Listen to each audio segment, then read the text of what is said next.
On parle un peu de créativité. On n'aura pas le temps de créer grand-chose là-dessus. Je voudrais clarifier. On va peut-être faire un parler, petit bout quand même. C'est évident que la volonté, on va y revenir au cours de l'année, puis la créativité, on va y revenir surtout au cours de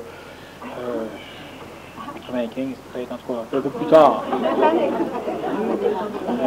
Un peu plus tard. Oui, OK. Moi, quelque chose que j'ai toujours pensé par rapport à la créativité, c'était d'exprimer des idées. Quand on parlait d'affairisation, de l'utopisation, je pensais que c'est ça la créativité. C'est-à-dire d'émettre des idées sans vraiment vouloir les retenir, porter attention, se permettre de les dire. Et puis là-dedans, il y en a une qui sort. C'est la communication.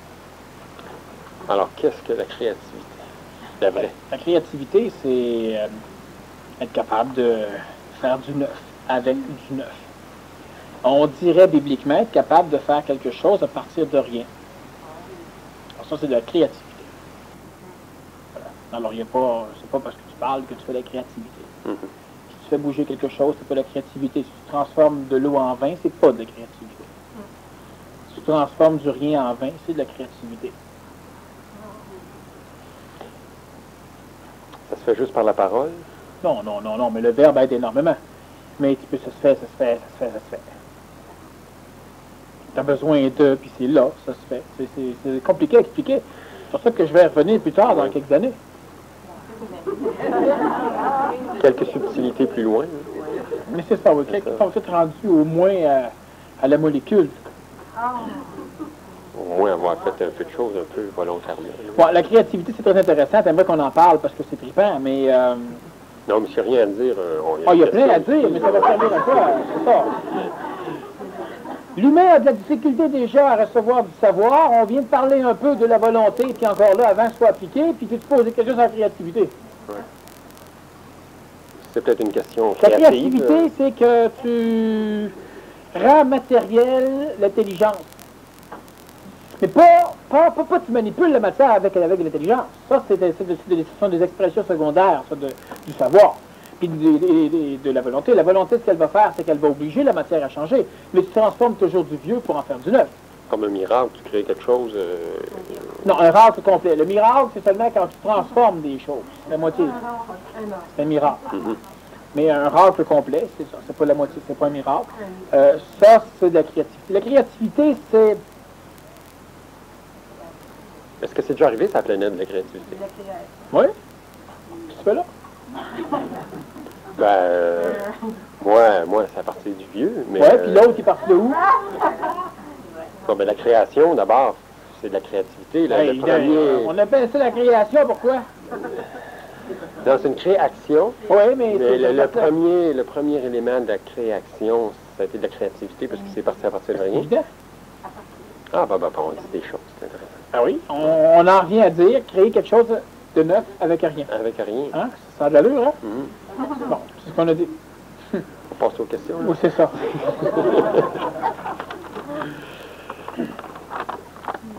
Suivre une cure pour arrêter de fumer, peut-elle faire accélérer la venue de la volonté et faire en sorte que ce soit efficace? Non, ça peut faire arrêter de fumer, par exemple.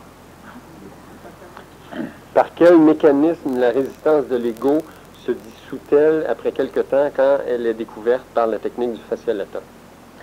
Bon, simplement que l'ego se voit informé et la majorité des parties de l'ego qui travaillent contre, parce que les égos, c'est comme les humains, ça travaille tous l'un contre l'autre, les parties d'ego aussi. Et lorsque la majorité de l'ego est informée des faiblesses ou des handicaps de la partie qui est révélée, ces parties-là vont s'arranger pour progressivement réinformer, donc finalement, disons, annihiler la puissance de l'autre. Et en plus, ce qui arrive, c'est que quand le mental est au courant que telle faiblesse dans l'ego, maintenant qu'on l'a révélé avec le fasciolata, quand le mental est au courant, ça vient de créer un canal entre le mental et cette partie-là de l'ego. Ce qui fait que maintenant, quand on va intelligencer, au fur et à mesure du déroulement des événements de la vie, l'énergie va descendre dans le canal directement sur la partie d'ego qui nuisait, parce que maintenant, elle est repérée. On sait c'est laquelle. Avant, elle est... avant, on tape dans l'ego. Tu as une cellule cancéreuse. On donne des coups de laser un peu partout. On va peut-être finir par la toucher maintenant. Tandis que là, on sait où elle est. Alors, on n'a pas besoin d'avoir plus de laser. On tire à bonne place, ça règle le problème. Or, le fasciolata permet ça. Quelqu'un qui fait une suggestion ici. Au lieu de subtilisation, est-ce la subtilation? Non. Pas C'est subtil, mais c'est pas ça. C'est subtil. Le terme est un mélange de sublimation et de subtilisation. Alors, on peut s'amuser beaucoup, mais à un moment donné, je vais trouver le terme qui va être agréable à l'oreille. Parce que la sublimation, c'est presque ça, mais il manque encore une petite chose. Comment la colère mentale peut aider dans le processus de volonté, de premièrement descendre d'intelligence, puis d'arriver à être plus manipulé par son intelligence? Bon, premièrement, n'importe quelle forme de colère mentale est l'expression mentale de l'intelligence à travers une parole, juste. Alors, nécessairement, une colère mentale est déjà l'élaboration d'un principe de volonté. Ça ne veut pas dire que quand tu fais une colère mentale, que nécessairement tu vas faire bouger les choses à côté de toi, puis que tu vas exprimer la créativité, on l'oublie, ou que tu vas exprimer une volonté qui va tout faire bouger. La colère mentale, disons, ce que j'appelle la colère mentale violente, la colère mentale qui s'adresse aux plans astraux qui sont extérieurs, c'est déjà l'expression d'un principe de volonté parce que tu dois établir une autorité mentale dans l'astral. Donc, en partant, tu participes à l'élaboration d'un plan de volonté. Sauf que ce sont des volontés qui sont quand même parocystiques. Ça ne fait pas encore partie de la volonté de l'être nouveau, c'est-à-dire de la volonté qui va s'étoler, qui va grandir progressivement dans les années à venir. La colère mentale douce, une colère mentale qui, elle, travaille à l'intérieur. Et ça, j'avais déjà expliqué à un moment donné que, dans une autre conférence, que la colère mentale douce, c'est la différence avec la colère mentale violente. C'est que la colère mentale violente, elle permet de placer. Il faut comprendre une chose, c'est que la colère, les deux types de colère mentale, la violente et la douce, mènent à la colère royale. La colère royale, c'est une mécanique qui permet à l'humain d'imposer son harmonique, d'imposer son diapason vibratoire dans la vibration de l'astral planétaire, la colère royale. L'individu qui a la capacité de colère mentale extérieure, colère mentale violente, celle où tu vas procéder par la litanie du maître, ces choses-là, ou tout simplement par ton intuition, par ton instantanéité, cette colère-là, elle crée un espace dans l'astral qui oblige l'astral à se tasser un peu, c'est qui te donne un repos. Maintenant, ce qu'il faut comprendre, c'est que c'est une chose intéressante. Par contre, à l'intérieur de l'âme, il y a l'antihomme. Donc, il y a l'ego. La colère mentale douce, elle ne s'adresse pas à l'extérieur, elle s'adresse à l'intérieur. Alors, ce qui va arriver souvent, c'est que l'individu fait une colère mentale extérieure et il se crée un espace de repos et il continue à vivre des problématiques, pas parce que sa colère mentale externe a été manquée, parce qu'à l'intérieur de lui continue à travailler le phénomène de l'antihomme et ça continue à le nuire. L'individu qui fait une colère mentale douce doit lui aussi développer un principe de volonté.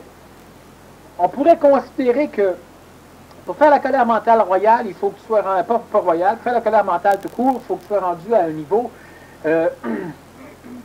un niveau d'écœurement où tu auras la capacité d'exprimer de la volonté paroxystique.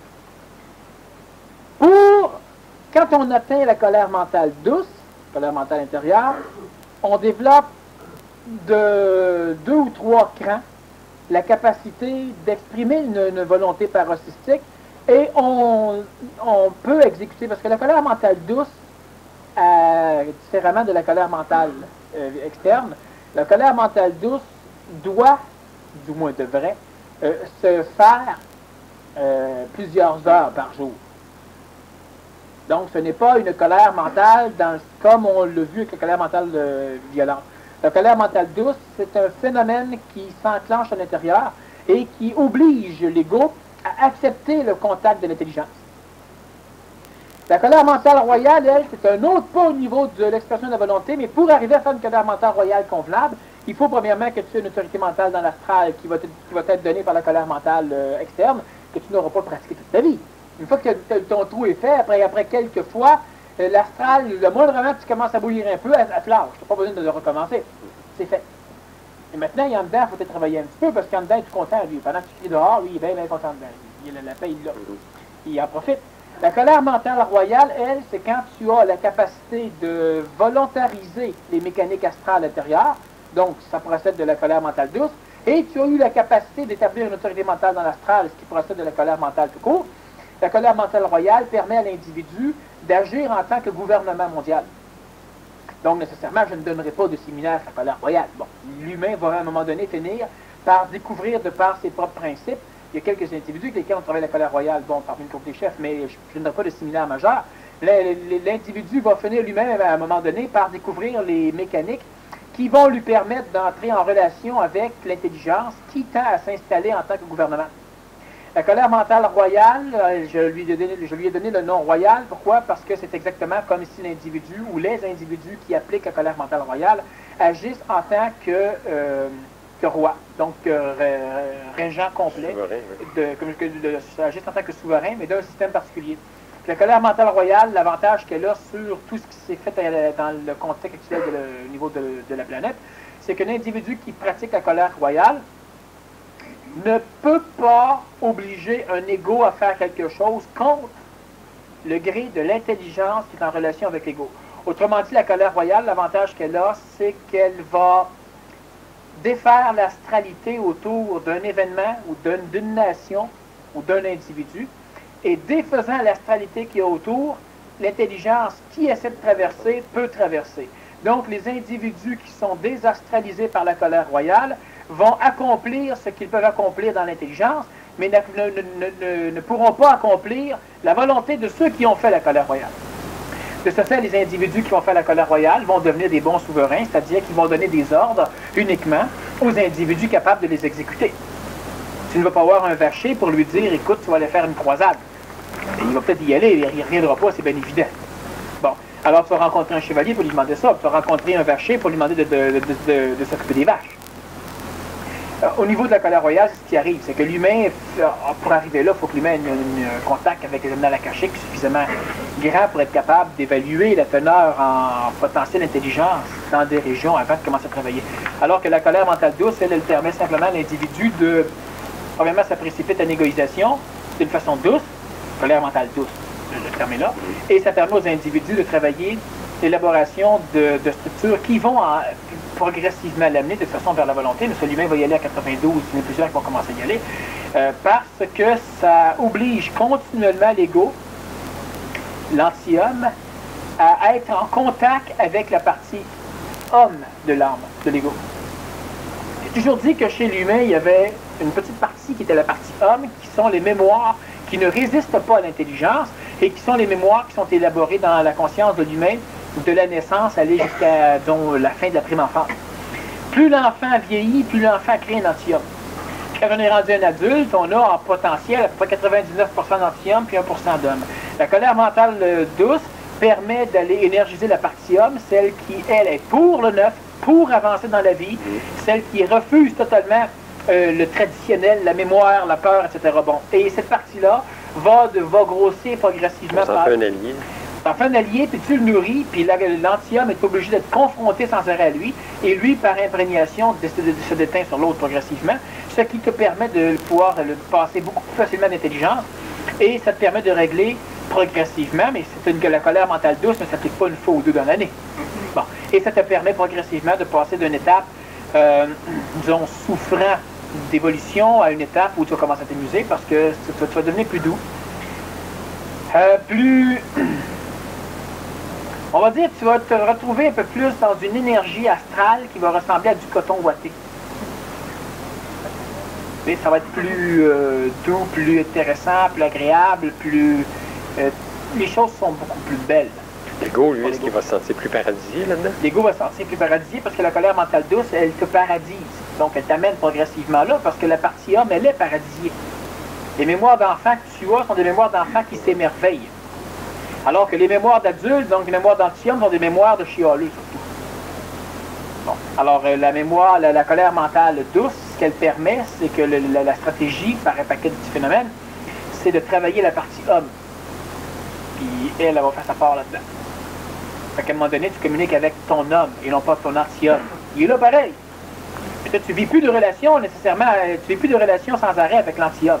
Toujours en petite guerre. Il est moins dans tes jambes, puis il est moins présent. Ben, il est toujours là, sauf que toi, la puissance de venir il est de moins en moins puissant pour venir perturber ta vie. Puis au fur et à mesure que tu nourris la partie homme, ben, évidemment, tu te diriges vers un esthétisme qui se rapproche de façon... La colère mentale douce va engendrer dans ton homme, dans la partie homme, la mémoire réincarnée de l'être nouveau du futur. Autrement dit, la partie homme va progressivement avoir la capacité de supporter en réincarnation la partie belle des mémoires réincarnationnelles de l'avenir. Tandis que l'ego, l'ancien, résiste toujours contre ces choses-là. Finalement, c'est un nid pour le futur avec ça. Disons que tu agréabilises énormément ta transition. Puis tu facilites énormément les choses, c'est évident. Quand on parle de rendre agréable, c'est évident qu'un individu. C'est très agréable, mais ça m'a pris 2 millions d'années. Moi, ça a été agréable, ça m'a pris 200 ans. C'est mieux, c'est agréable là. Alors, quand je dis ça agréabilise, c'est évident que ça fait en sorte que l'individu va se ramasser plus plaisamment et plus rapidement du point de vue chronologique. Au niveau du temps cosmique, c'est la même chose. Mais au niveau du point de vue de celui qui souffre, c'est pas la même chose. Un élément... pas souvent. Non, oui, ça s'en vient, là. Pour 92... Une chance, 92, ça t'arrête à la fin de tes questions. Qu'est-ce que... Non, il y en a en masse potentiel. Qu'est-ce que ça va être l'élément spécifique que 92 va nous apporter? Il y en a plusieurs. C'est pour ça que tu préfères la conférence de vendredi dernier. Que nous réserve 92. Ah bon? On a 2 heures là-dessus. OK. Mais t'as rien le goût de dire quoi d'un peu plus... Ça va être pas mal le fun. Bon, OK. OK. C'est le début de l'Apocalypse. Donc, de la révélation... Je l'ai expliqué 2 heures de temps, mais c'est ça. 92, c'est ça. Alors, ceux qui veulent en savoir plus long, comme moi, vous ferez ce que... Si j'entreprends un cours sans volonté, je m'en sers pour... Je vais acheter les cassettes pour y prêter. Il y en a qui restent pas loin de chez nous. Si j'entreprends un cours sans volonté, je m'en sers pour conscientiser. Exemple, qu'il n'y a pas de libre arbitre. Est-ce que vivre, c'est prendre l'événement et dedans me transformer? Ce qui me mélange, c'est les deux visions. Explique. Bon, je vais expliquer la question. Ou la façon de le dire. Bon, si j'entreprends un cours sans volonté, si je fais n'importe quoi sans volonté, ça me permet de découvrir, de conscientiser que j'ai pas de libre arbitre. Est-ce que vivre, c'est prendre l'événement et se transformer dedans, par exemple? Il faut comprendre, vivre, c'est simplement être là. J'ai expliqué un peu pendant la deuxième partie. C'est évident que c'est intéressant que la personne réécoute la deuxième partie. J'ai parlé beaucoup de cette mécanique-là. Parce que les individus essaient de retirer de l'information des événements de la vie souvent. Puis là, je ne réponds pas nécessairement à la question de la personne ici, mais je réponds dans la même question. Les individus essaient de retirer des événements de la vie et on ne peut pas retirer d'événements de la vie dans la conscientisation. On le fait dans l'évolution et ça engendre des sages qui ont de l'expérience de la vie. C'est une chose. Ça donne la vie m'a appris telle chose ou... Exact, j'ai appris beaucoup que la vie. Ah ouais. La vie devient une école, mais la vie n'est jamais un maître. La vie est une école. Sauf que l'intelligence se fout royalement pour t'enseigner quelque chose au niveau de l'ego. L'intelligence se fout royalement de l'événement. Pourquoi? Parce que ce que l'humain a à apprendre, c'est à développer des sens qui vont lui permettre de voir le mensonge cosmique. Alors pour ça, tu n'as pas besoin d'initiation lunaire particulière. Tu peux être plombier ou être mère de famille ou être n'importe quoi dans ta vie et les événements servent d'école. Donc, tu n'as pas besoin de faire un voyage au Tibet pour aller apprendre des choses, pour évoluer. C'est important d'aller au Tibet.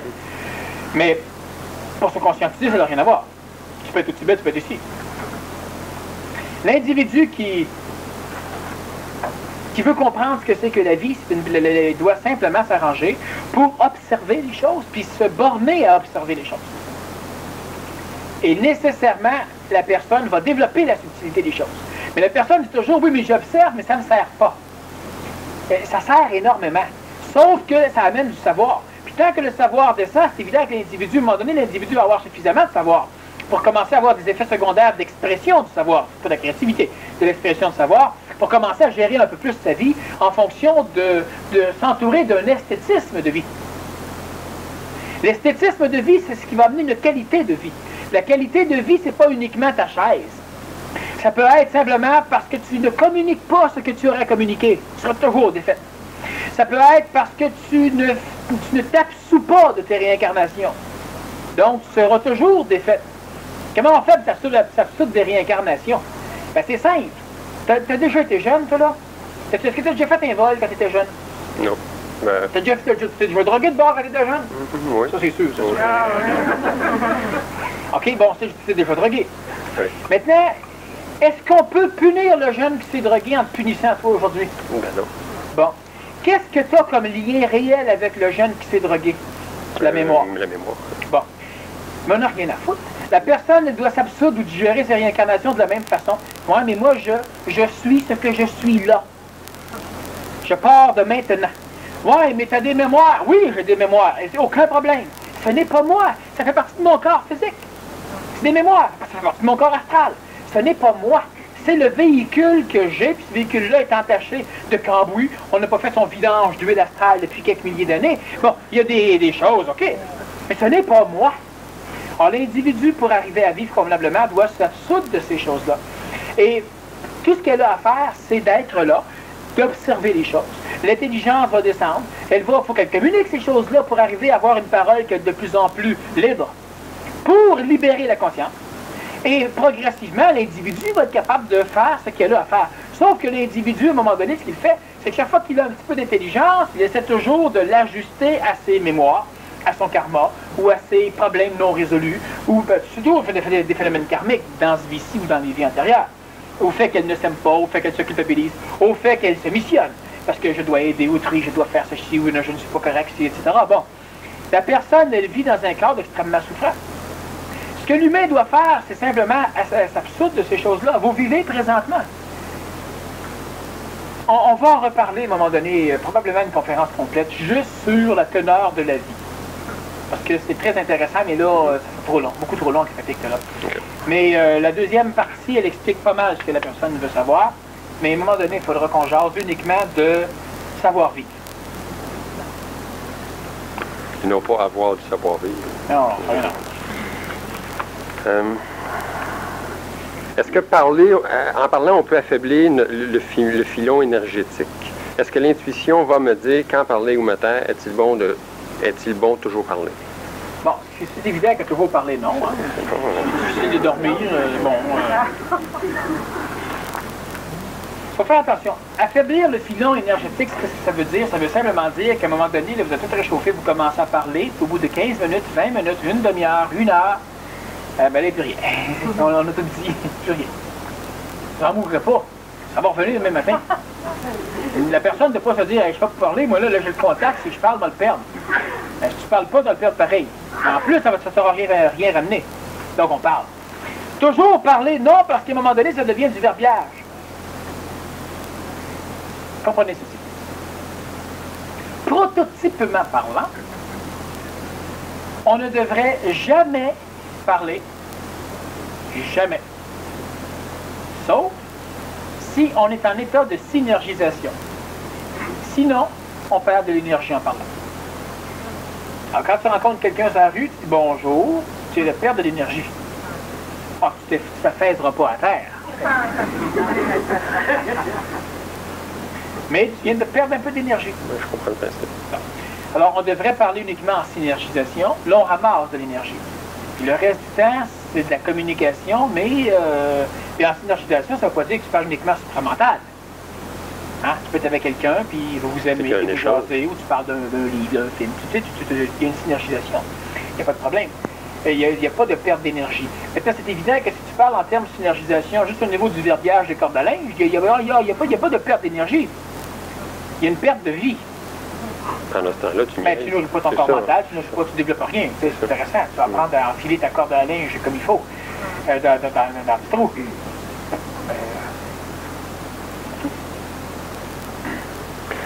Quelle est la différence entre décoder la volonté de faire quelque chose et l'intuition de vouloir le faire?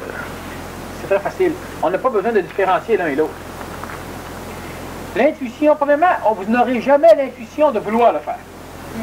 L'intuition, c'est du savoir. Vous allez avoir du savoir. Vous allez avoir du savoir. L'ego peut prendre ça et vouloir le faire. C'est une chose qui peut arriver. Vous allez simplement avoir l'intuition d'une chose. Vous allez savoir. Vous allez savoir que c'est comme ça. Vous allez avoir une vision, une révélation. La révélation ne te donne jamais un ordre de bouger. La révélation te révèle un état. L'état, ça va être l'état d'absurdité qui t'entoure. Et l'ego va dire, donc, il faudra faire le ménage. Ou l'état, ça peut être l'état de beauté que ça pourrait être. Et l'ego va dire, donc, il faudra faire le ménage. Quand je parle de ménage, ça veut dire bouger dans sa vie. Bon. Alors, je vois l'absurdité, par exemple, de ma ville. L'ego veut bâtir une ville, un village à lui tout seul. Ou je vois un village comme ça, puis l'ego dit, ben, il faut en faire un. C'est pas ça. Tu réincarnes les mémoires de l'avenir. Tu as des révélations au niveau des choses. Ça amène l'humain à développer sa subtilité. Ce n'est pas pour accomplir. Donc, on n'a pas l'intuition de vouloir faire une chose. Ça, c'est un peu comme connaître le gars qui connaît le gars qui a rencontré le gars qui a rencontré l'autre. Moi, j'ai rencontré l'autre, moi. Et l'autre, il m'a dit que le gars qu'il avait rencontré, il avait fait dans ses culottes. Ça, le gars qui a rencontré le gars qui a rencontré l'autre, il sait pas ça. Ce qui est important, c'est que l'intuition de vouloir faire, non. C'est l'intuition, pas de faire. J'ai l'intuition que je veux faire quelque chose. Non. La volonté de faire quelque chose, elle est facile. Vous avez la révélation. Au départ, tu n'auras pas de volonté si tu n'as pas de... Écoute-moi toujours. Tu n'auras pas de volonté si tu n'as pas... tu n'auras pas de volonté si tu n'as pas de savoir. Oui, je comprends. Tu peux lire maintenant. Si on n'a pas de volonté, si on n'a pas de savoir, ça veut dire qu'au départ, il faut avoir l'intuition. Donc, il faut le savoir. Ça veut dire qu'il faut le faire. Après, si tu as la volonté de le faire, ça veut dire que tu vas le faire. OK? C'est facile. Et je le sais, et je n'y arrive pas. C'est parce que je n'ai pas la volonté de le faire. Et je le savoir. Mon ego, il peut vouloir volontariser la chose, puis vouloir le faire, etc. Mais je ne peux pas. Je n'ai pas la volonté. Puis tu n'auras jamais la volonté de faire quelque chose d'intelligent si tu ne sais pas au départ. Parce que le savoir précède la volonté. La volonté précède la créativité. Bon. Alors le savoir descend, ça peut te permettre d'avoir des effets secondaires. Le savoir traverse et il sort en volonté. Ça va avoir encore plus d'effets secondaires. Bénéfiques. Hein, parce que les effets secondaires, on pense au médical. C'est magnifique. Des effets secondaires. De faire deuxième. Et par la suite, ça va traverser au niveau du plan de la créativité. Alors ici, quelle est la différence entre décoder la volonté de faire quelque chose, la volonté de faire quelque chose parce qu'on sait qu'on est en train de le faire? Bon. Ici, on aimerait le faire, puis qu'on ne peut pas le faire, puis ça nous démange, c'est qu'on a le savoir. On n'a pas, la volonté. Puis qu'est-ce qui nous démange? Ben, c'est l'ego qui est mal pris avec notre vision. C'est pour ça que je dis qu'il faut qu'on observe, qu'on intelligencie, qu'on s'envahit, et puis qu'on attende. À un moment donné, on va bouger, on va le faire. Puis ça, c'est très, très actif que d'attendre. Puis l'intuition de vouloir faire une chose, bien évidemment, on n'a pas l'intuition de vouloir faire une chose. On a de vouloir faire une chose, on a l'intuition de le savoir d'une chose. Puis après ça, l'ego la régit d'une façon tout proche. Puis à un moment donné, on aura la volonté de faire la chose. Puis on va faire la chose. Et voilà.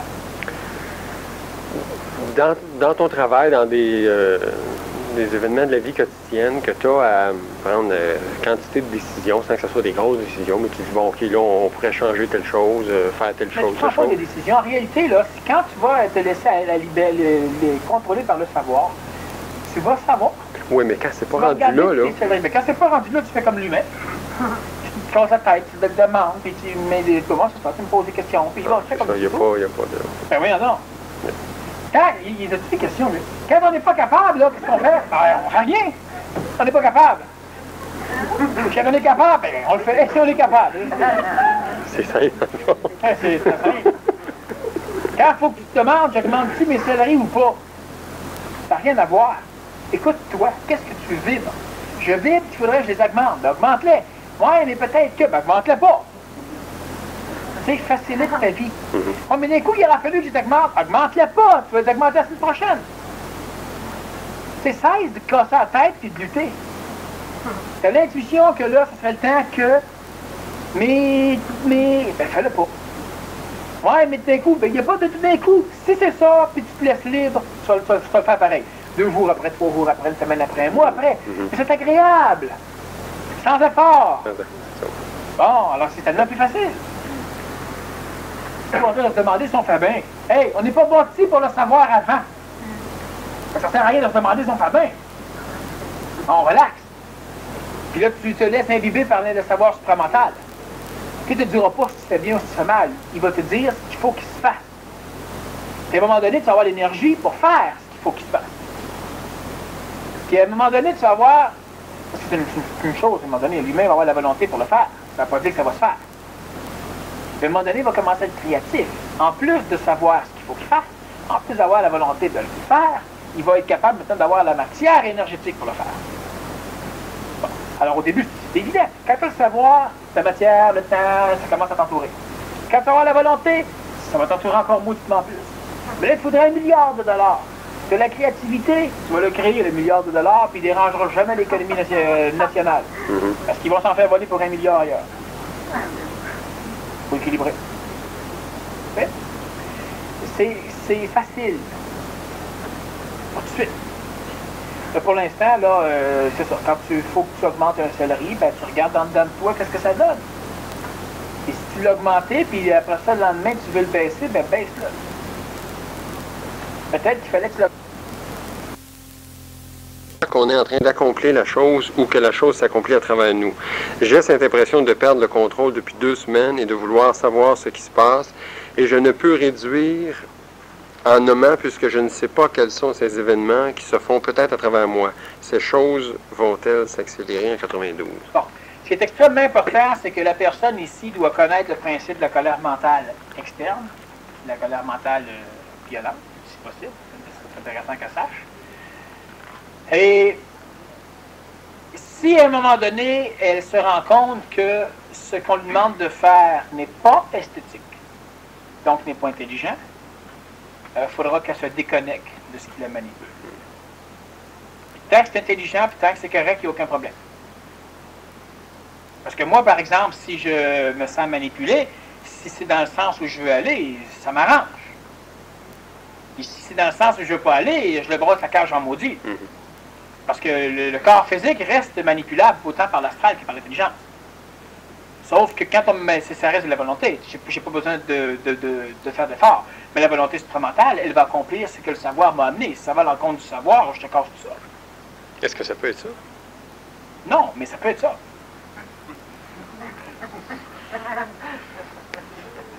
Suivant. N'est-ce pas plutôt la conscience qui se promène dans le temps et quand elle est ici, on pense vivre au présent, alors que si notre conscience englobait tout, on ne serait nulle part. Est-ce la conscientisation, cette mécanique? Non, la conscience, elle est absolue, donc elle est partout. Et quand on dit la conscience... Parce qu'en réalité, la conscience, elle n'est pas partout dans le temps, parce que le temps n'existe pas. Mais du point de vue de celui qui est dans le temps, c'est plus juste de dire que la conscience est partout dans le temps, que de dire que la conscience est localisée dans le temps. Mais le temps n'existe pas. La conscience, elle est nulle part. Qu'est-ce qui fait que les éléments en sont formés et agglutinés en planète Terre? C'est un noyau de quoi? Fait par qui? Comment? Y a-t-il une durée d'existence? Quelle est la correspondance avec nous et toutes les autres sortes d'êtres épais ou subtils, y compris planètes ou rochers? Tu me poses ça au début de la journée? Ça, c'est une question cosmologique.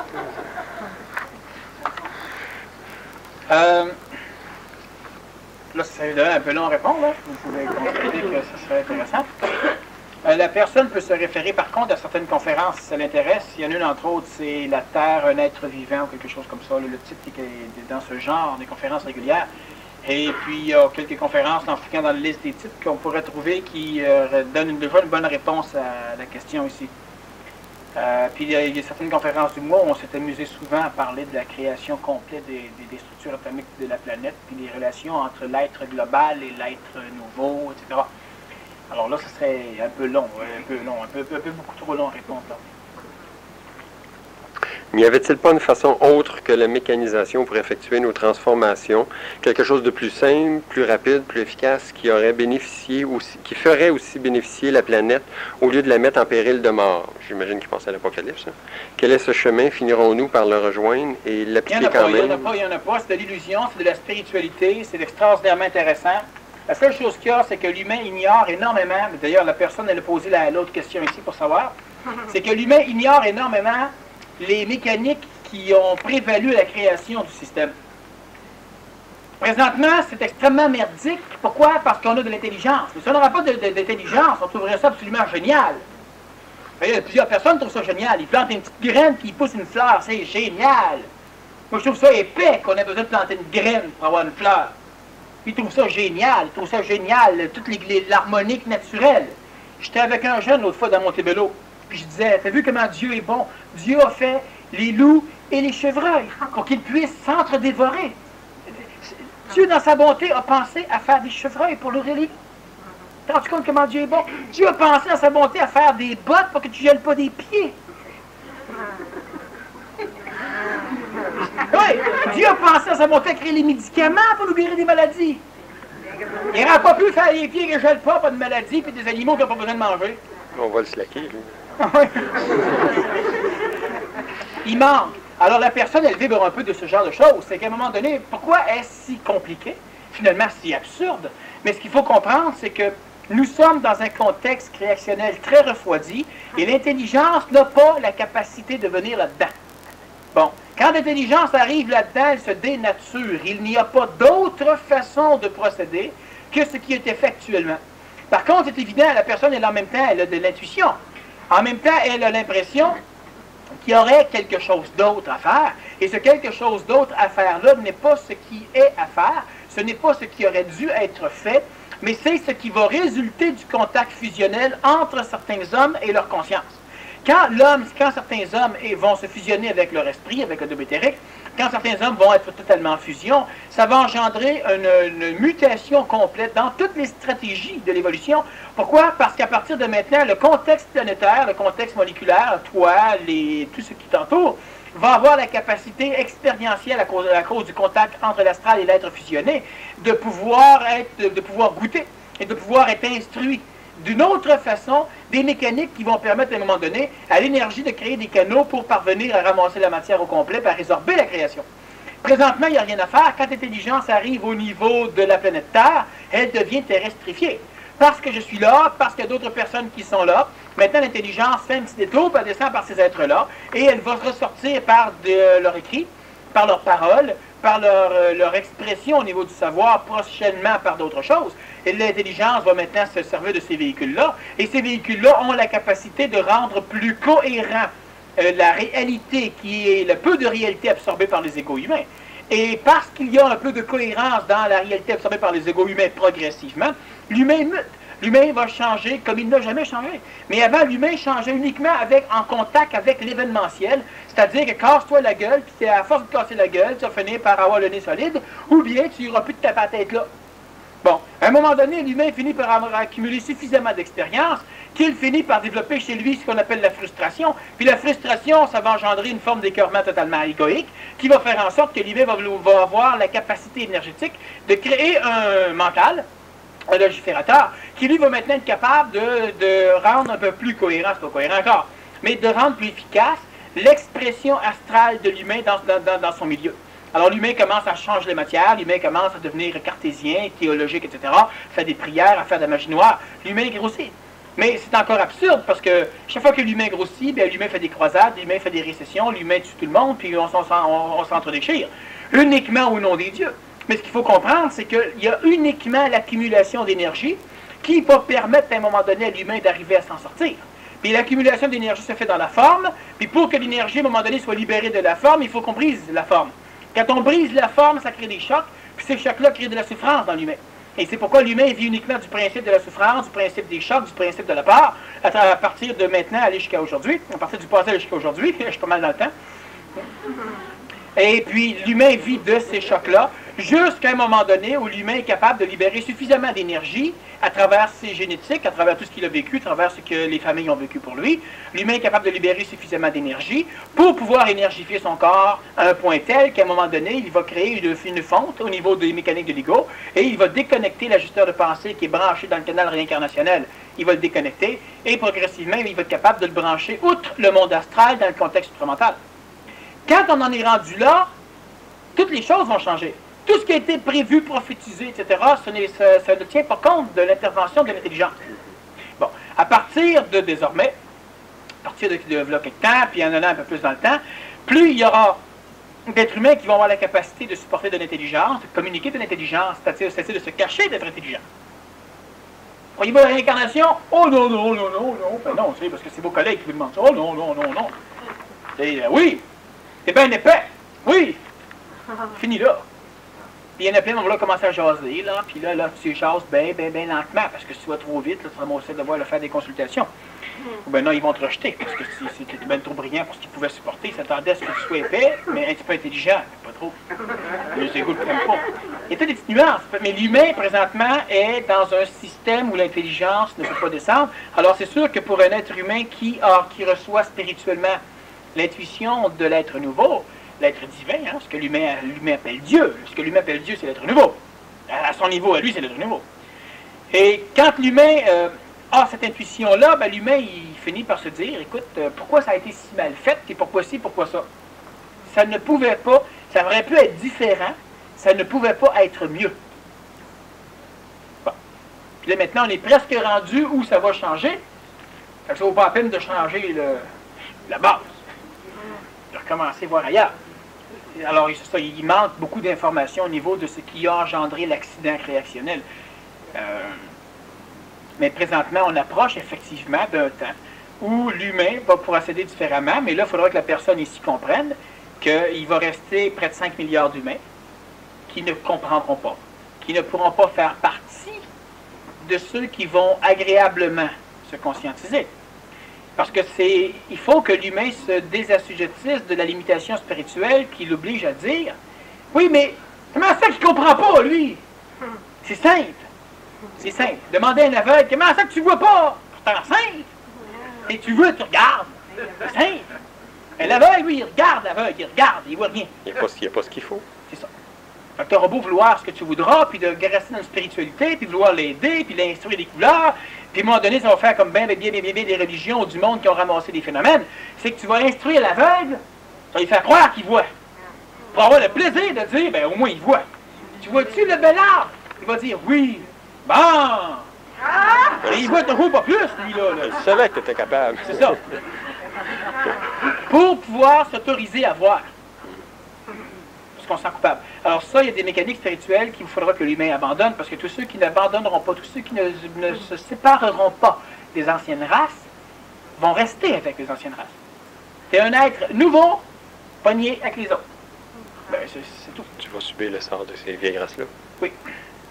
Alors que si tu es capable de te dégager du magnétisme des vieilles races, qui t'accrochent par les cordes sensibles de ta mémoire, tu vas être capable de créer suffisamment de néotypes pour qu'à un moment donné, tel du popcorn humain, du maïs, pouf, pouf, pouf, tous ceux qui vont être prêts à un moment donné vont être dans le bon tourbillon, dans la bonne chaleur que l'humain qui se fusionne va créer. Puis tu as un paquet qui vont sortir du plat.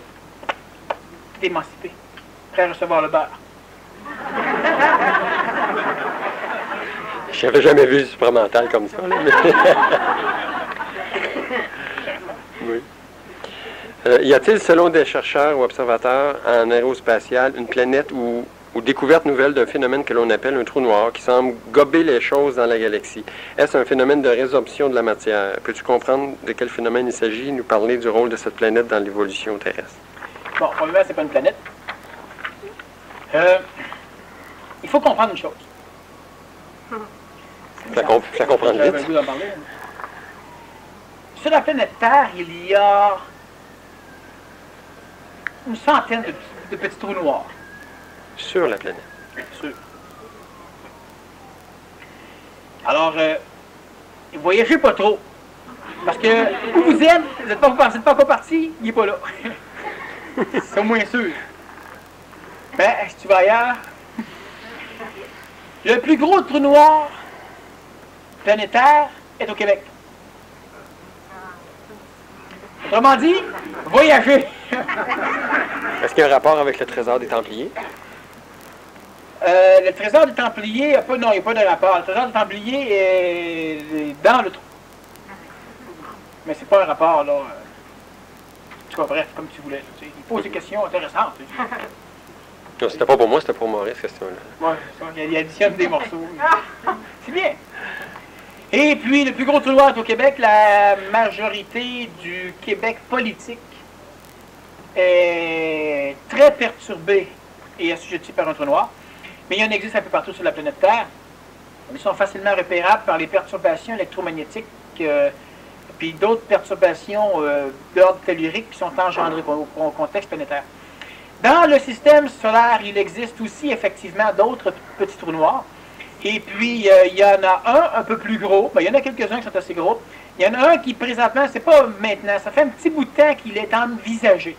Premièrement, il y a des perturbations au niveau de l'orbite de certaines planètes. Alors, on a calculé, comme on avait fait à un moment donné pour Pluton, puis comme on avait fait à un moment donné pour d'autres planètes, on a calculé la masse et la position de ce qui devrait normalement perturber une orbite.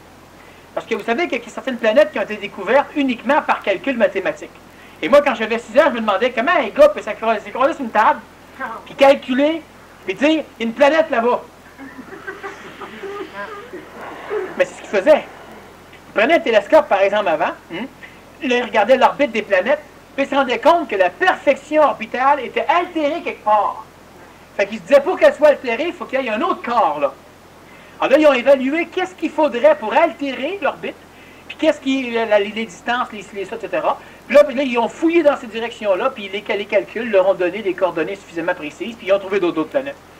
Alors, ils ont découvert aussi qu'il y avait des perturbations au niveau de l'orbite de certaines planètes, et ils ont calculé. Ils fouillent depuis un grand bout de temps dans ces coins-là, avec des télescopes, toutes les sortes de télescopes, des télescopes radio, des télescopes photoniques, etc. Et ils n'ont rien vu. Mais donc, progressivement, ils se dirigent vers l'idée que peut-être qu'il n'y a rien à voir. Parce que ça absorbe tout. Donc, ce serait des trous noirs. Ce serait un trou noir. C'est quand on parle de planète. Vous savez, une supernova, c'est une planète. Une géante. Si la lampe ici, c'est une géante, la grosseur de notre soleil à côté, c'est à peu près gros comme la tête d'une aiguille.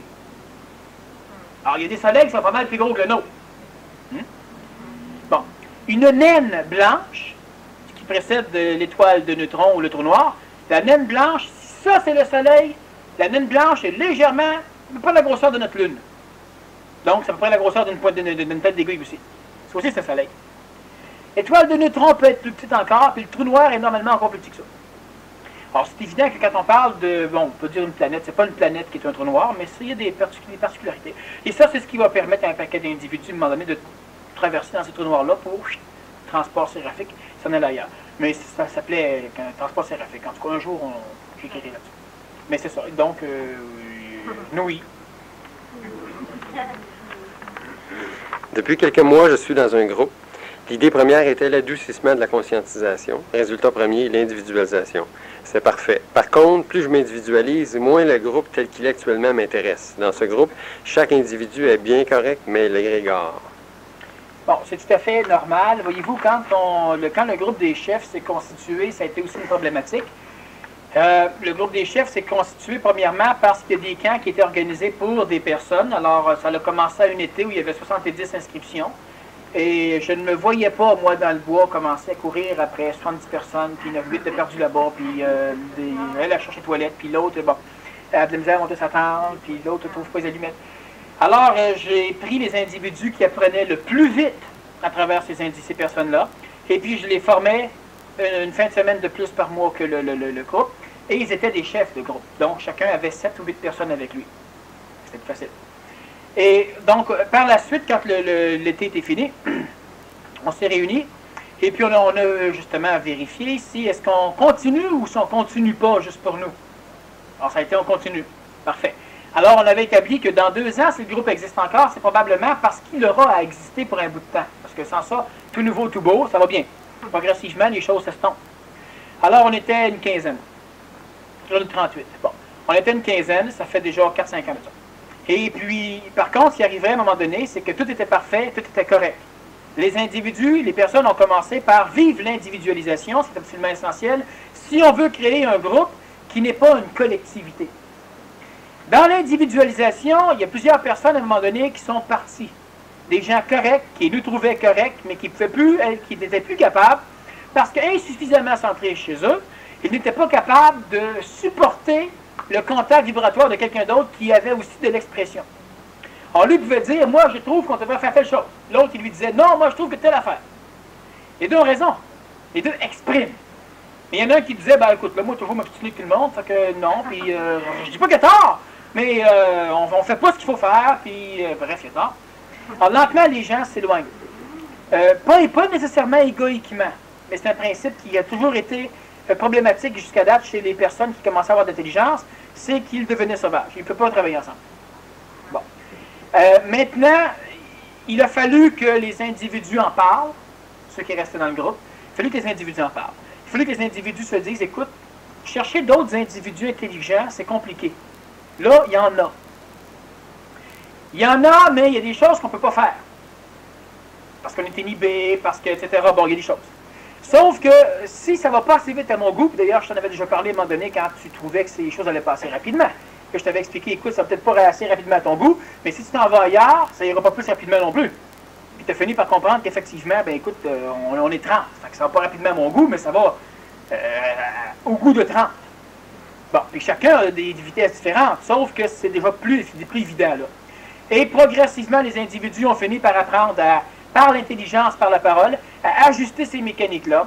Ils ont établi des liens énergiopathiques au niveau du plan supramental, au niveau du plan mental, au niveau du plan astral, ça se crée de plus en plus. Il y en a au niveau du plan vital. Il y en a au niveau du plan physique en ce qui concerne l'expérience de vie. Tu campes dans le bois, tu te promènes, tu jases, etc., tu es en contact. Ça a pris 2 ans, 2 ans et demi avant que la structure puisse se rétablir.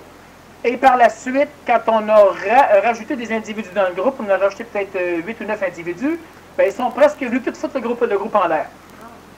Alors là, il y a encore des gens qui sont partis. Pas parmi les nouveaux, parmi les autres. Et par la suite, les gens ont dit, écoute, il ne faudrait plus qu'on prenne de nouveaux, ils viennent faire un tel groupe.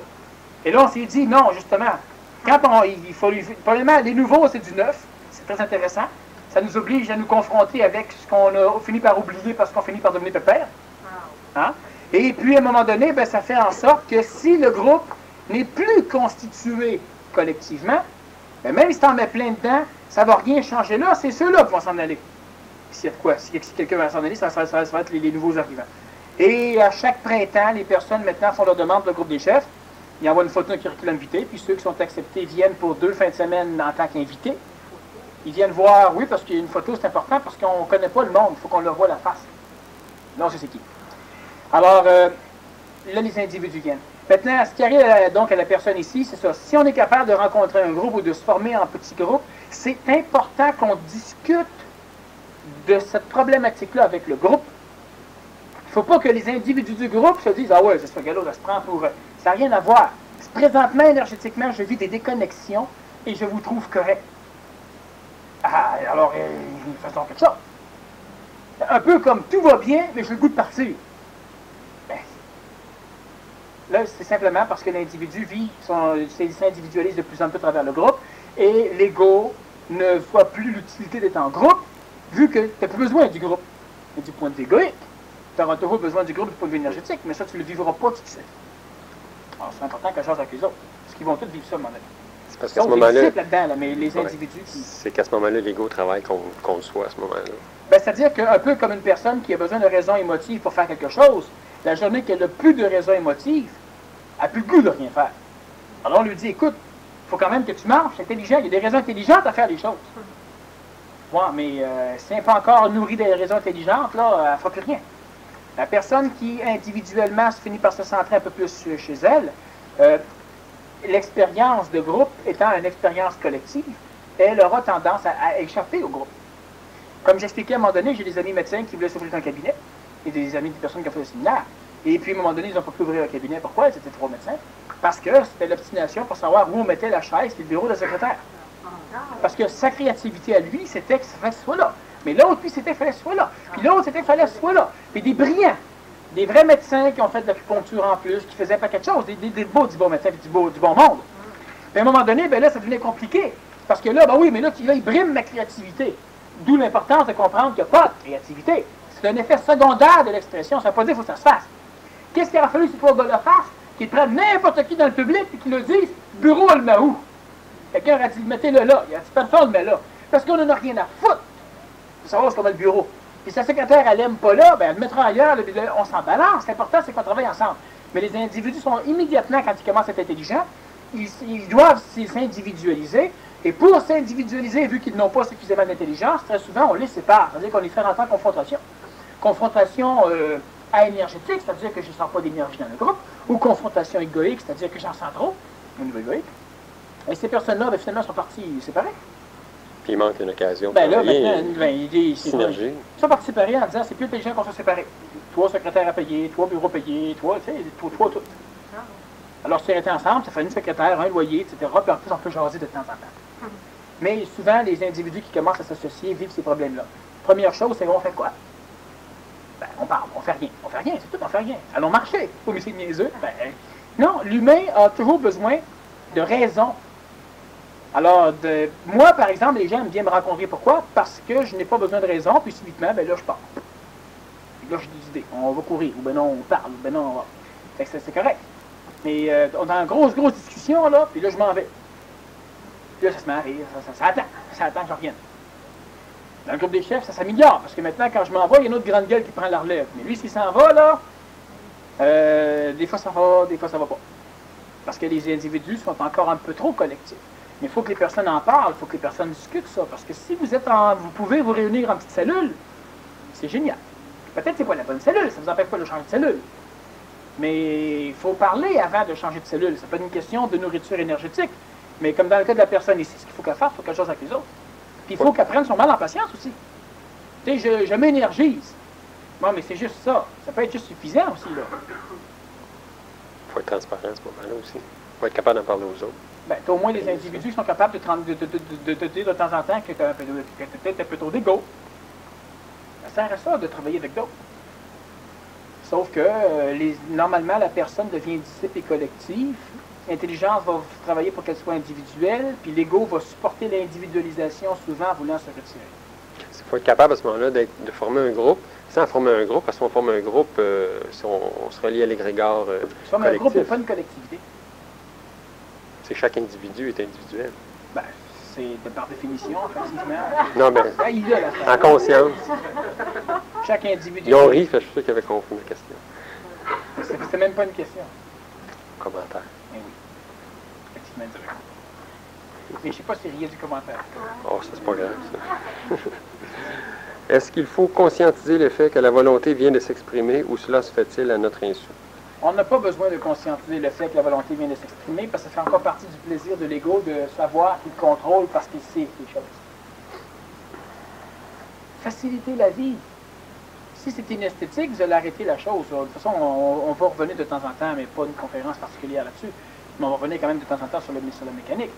Mais moi, ce que j'expliquais tout à l'heure, c'est qu'à un moment donné, vous allez subitement découvrir, la majorité, pas tous, que vous pouvez faire quelque chose sans effort alors que vous avez de la difficulté à le faire avant. Quelque chose d'intelligent. C'est de la volonté. Maintenant, à un moment donné, vous allez simplement être un être de volonté. Vous ne serez pas un être qui arrête à chaque fois pour dire « Ah, tiens, j'ai de la volonté, je le fais ». Vous allez être un être qui va le faire. Puis quelqu'un d'autre va dire à un moment donné « Hey, y a-tu de la volonté, celui-là » Un autre va dire « As-tu vu comment il est niaiseux ?» Bon.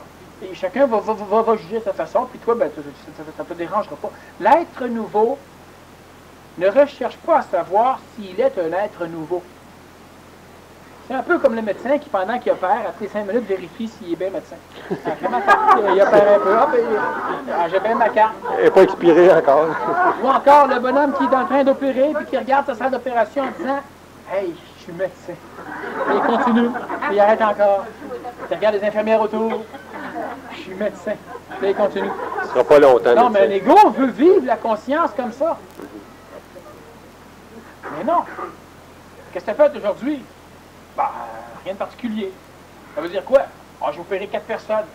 Il y a la personne qui n'est pas encore médecin qui va être médecin. Ah oui, 4 personnes, tu la faute sa chaise. L'autre là-bas, ah oui, 4 personnes. 2 de trop, tu sais. Il ne vit pas de la même façon. L'être nouveau, lui, ne sera pas dans un état où il est toujours en train de rechercher à savoir s'il est dans l'état. Tu sais, quand je dis souvent, les gens me demandent quand est-ce que je vais savoir que je suis correct? Je réponds toujours, tu ne sauras jamais. La personne est toute, je ne saurai jamais. Non, tu as toujours savoir quand tu ne seras pas correct, mais tu ne sauras jamais quand tu vas être correct. Pourquoi? Parce que ça va te servir à rien. D'où l'utilité, entre autres, de travailler en groupe. Ben, travailler en groupe, c'est uniquement que, premièrement, au départ, ça te permet de créer des synergies. Donc, ça te donne des contacts expérientiels qui vont te permettre d'augmenter ton potentiel énergétique. Deuxièmement, ça va te permettre aussi de travailler avec des miroirs autour de toi qui vont faire en sorte que les individus sont de ton niveau. Comme je dis souvent, moi, si je fais confiance à 4 personnes, s'il y en a un qui me dit « Hey, c'est ton ego qui parle », il va dire « Non ». S'il y en a un autre qui me dit « Oui », Ah ben là, je commence à me poser des questions. Si le troisième, il me dit oui, je ne prends pas les trois comme des épais. Je pense que peut-être tu as vu des fois que j'ai pas vu.